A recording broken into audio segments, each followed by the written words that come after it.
दूषित पाण्यामुळे गावकऱ्यांना डायरियाची लागण झाली आहे। गावामध्ये नळ योजना नसल्यानं ग्रामस्थ एकाच विहिरीवर अवलंबून आहेत। त्यात सुद्धा दूषित पाणी येत आहे। आरोग्य यंत्रणाही गावात पोहोचली नाहीये असा आरोप गावकरी करतात।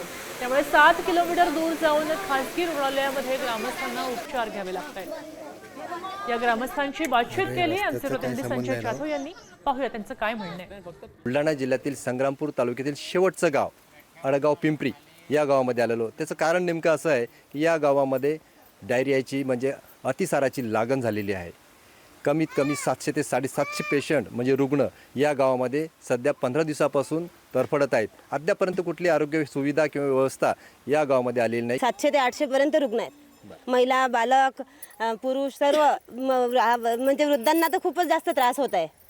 आणि या पाण्यामुळे इतका या पाण्यामध्ये माकडं, कुत्रे, झाडपाला सर्व दूषित पाणी आहे ना हे।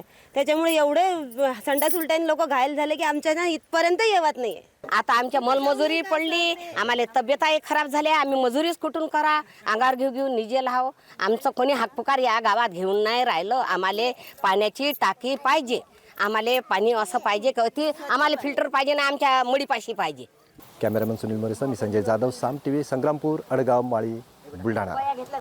आता isakal.com आहे देशातील नंबर 1 ची मराठी न्यूज वेबसाईट। प्रत्येक अपडेटसाठी isakal.com ला नक्की भेट द्या।